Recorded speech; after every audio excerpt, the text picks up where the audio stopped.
బావిలో నీళ్లున్నా నీ కంట్లో కన్నీళ్లున్నాయి. నన్ను ఆ దేవుడే కాపాడాలి. రైతులు వాడాల్సింది ఇలాంటి నాసిరకం పైపులు కాదు. మరి ఏ పైపులు వాడమంటారు బాబు? తరతరాలు మన్నే నాణ్యత నంద్యాల నంది పైపులు.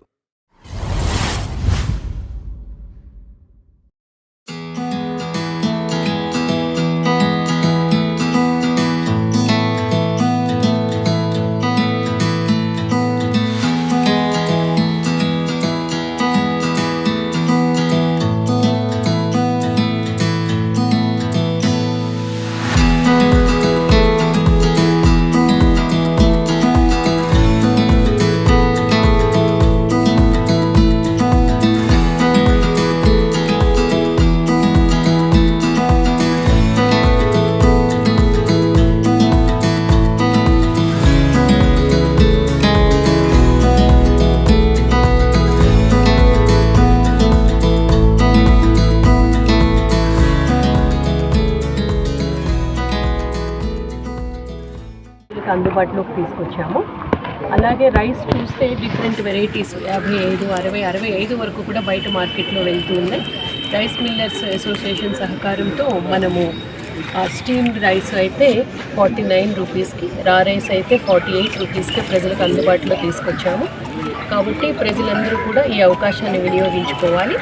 స్టాల్లో మనము జేసీ గారి ఆధ్వర్యంలో పౌర సరఫరాల శాఖ వారి సహకారంతో మనకి ఇక్కడ ఈ స్టాల్ ఏర్పాటు చేయబడింది. మనకి ఇక్కడ టీం అందుబాటులో ఉంటారు. ప్రతి ఒక్కరూ కూడా దీన్ని వినియోగించుకోవాలని కోరుతూ ఉన్నాం. అలాగే మన జిల్లాలో కూడా ఈ దాల్ మనకి పండుతుంది, కందిపప్పు. ఇంకా ఎక్కువ ప్రాంతంలో ఇది గ్రో చేయడానికి మనం చూస్తూ ఉన్నాము. దానికి కూడా మన అగ్రి, హార్టీ, ఇరిగేషన్ వీళ్ళందరి సపోర్ట్తో ఏ విధంగా మరింత ఏరియా పెంచాలి అన్నది కూడా తగు చర్యలు మనం తీసుకుంటాం. Civil supplies minister Nadendla Manohar గారు ధరల స్థిరీకరణ కోసము అందరినీ కూడా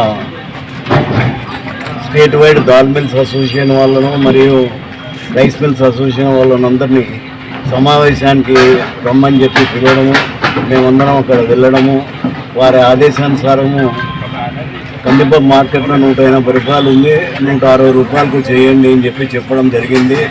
సరైన అందరం అంగీకరించి ఈరోజు మన కలెక్టర్ గారు మరియు డిఎస్ఓ గారు, ఆర్డీఓ గారు అందరి సమక్షంలో ఈరోజు ఈ కౌంటర్ను కూడా ఏర్పాటు చేసినాం.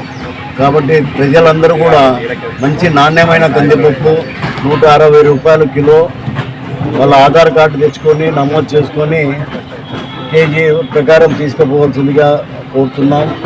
ఎందుకంటే ఇది మార్కెట్లో మీకు అంత తక్కువ రేటుకి దొరకదు. కాబట్టి మీరందరూ కూడా దీన్ని సద్వినియోగపరచుకోవాలని కోరుతున్నాం.